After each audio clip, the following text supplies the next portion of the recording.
Hello everybody, welcome back to the PinkUn YouTube channel. My name is Connor Southwell. We're looking ahead to the first game of the Championship season. It's finally here. In many ways, it feels like we've been waiting for it for a while, even though football has not been gone too long. But I think Norwich City fans most definitely are looking forward to a fresh start in the Championship this season after how it all ended in the Premier League for them. And of course, we're going to be looking ahead to that game against Huddersfield Town at the John Smith Stadium on Saturday. I'm really looking forward to it. Let's start with how I expect Norwich City to line up. I think that's always the best place to start. So I've gone with the standard 4-2-3-1 formation.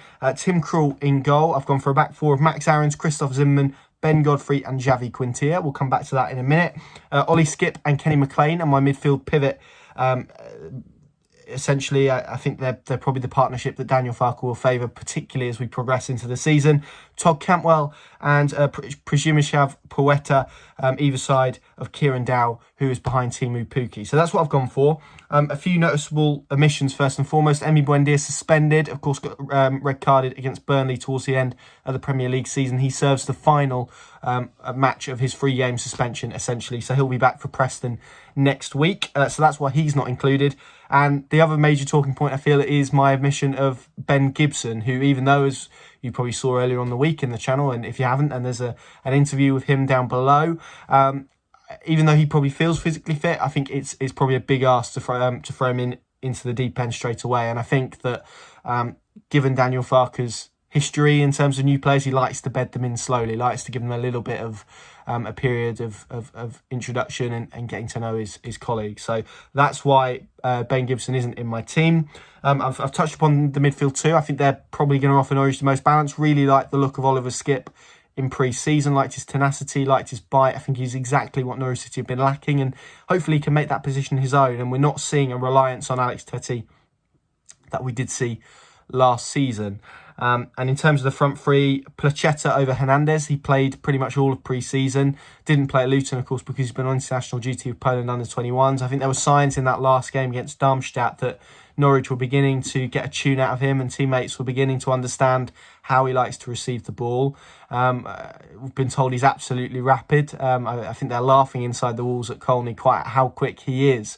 So that's going to be a terrifying prospect.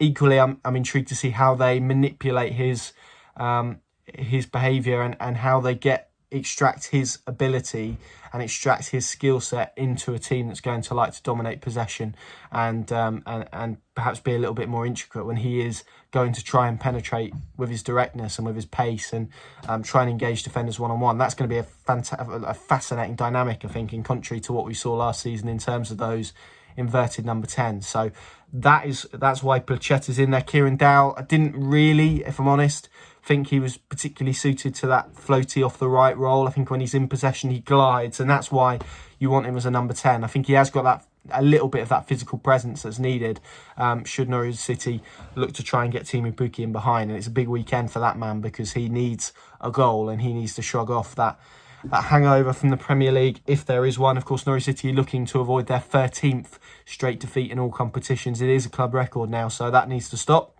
Their opponents this weekend, Huddersfield Town, who themselves have undergone a massive identity crisis over the summer. Danny Cowley's out. Carlos Corberan is in, formerly of Leeds United, worked under Marcelo Bielsa. I think he was the under-23s coach and also part of Bielsa's coaching team on a match day. So whilst we don't expect him, we had some quotes on PinkUn.com, he is going to be his own man. But equally, I think there will be the fundamentals are the same. I think Huddersfield Town are going to look to be open and expansive and attack. I think they are going to try and get Norwich on the back foot. And that, I think, in many ways may suit Norwich and may suit a player like Przemysław Poeta. And if Norwich can nick the ball back, be really dominant in the transition, and he can get them up the pitch quickly, then there's no reason why that can't be a productive source of output for them on the left-hand side. Of course, no Jamal Lewis. He's left, gone to Newcastle United. Javi Quintilla, I expect to come in if he is fully fit. If not, it'll be Sam McCallum, so a new option at left-back. Huddersfield Town are an intriguing one since they got relegated from the Premier League, and they're a good example of perhaps how badly wrong teams can get it following relegation. I think for me, I'm going to look at their star man being Karlan Grant, and there's some, obviously, speculation that perhaps he's not going to be a Huddersfield Town player for much longer, but he is the source of a lot of their goals. He scored a lot of goals in the Championship last season, and I think that he is probably best suited to get the most amount of goals for them again next season. Of course, he's been linked heavily with West Brom, so whether or not we'll see him feature, I'm not quite sure. I think from Norwich's perspective, they will hope that he doesn't feature. I'm just trying to get his championship stats up from last season, but clearly very prolific, did very well in a small stint in the Premier League, got a lot of attention in the season that Huddersfield did get relegated. Yeah, last season, 43 games, 19 goals, and a team that was really struggling, 4 assists. So he is the man for me to nullify and to keep quiet. They've, of course, already lost Stephen Meunier, who also was their top scorer. So a possibility that coming into Saturday's fixture, neither of their top 2 goal scorers last season are in the squad. That's a big issue for Corberan to try and deal with and to try and fix. And probably a difficult start. They've got Norwich and Brentford as their opening 2 games, which is very, very difficult indeed. Karlan Grant is actually probably the sort of striker that Daniel Farke would really like. Dynamic, quick, likes to run off the shoulder, clever movement, can also play as a winger.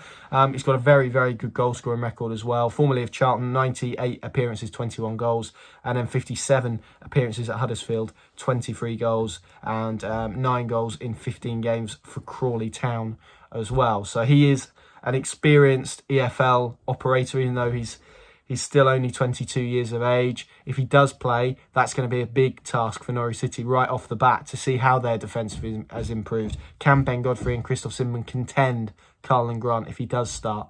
And yeah, Huddersfield are going to be interesting. It's a bit of an unknown quantity. They lost to Rochdale in the EFL Cup last weekend, 1-0. Similarly to Norwich, who lost to Luton. So both teams out of the League Cup. Both teams probably wanting to prove a point. Of course, they've only played 2 pre-season friendlies as well against Manchester United under 23s and Bradford City. So you could argue their preparation probably hasn't been as good as they would hope, especially given they've got a new coach and they want to embed a new philosophy and a new style of play. Norwich could be playing them at the right time, a time where they're kind of in transition a little bit, and it's going to be down to Norwich to dominate that. We spoke to Huddersfield Town fan Richard Cosmola on Terrace Talk. You can watch that down below as well. He's not particularly optimistic for their chances. He predicted a 3-0 defeat for his side. So Norwich, I think, need to travel to this game looking to show their dominance, looking to prove that hangover isn't still around from last season. And those new faces are going to be really keen to impress. I'm really looking forward to this game. Hopefully Norwich City can kickstart their championship campaign with a win. Let me know your selected, predicted 11s down in the comments below. Make sure you leave a like, subscribe to the PinkUn YouTube channel as well. Plenty more content. You can have Daniel Farke's press conference on here. Dave Freeze's video verdict after the game tomorrow. Daniel Farke's reaction as well. Plenty more coming up throughout the week as well. We're really trying to make sure this is a consistent stream of Norwich City content for you. So make sure you subscribe, hit the notification bell. You'll never miss a video from us again. Thank you very much for watching. Stay safe, enjoy the game, and we'll see you all very, very soon.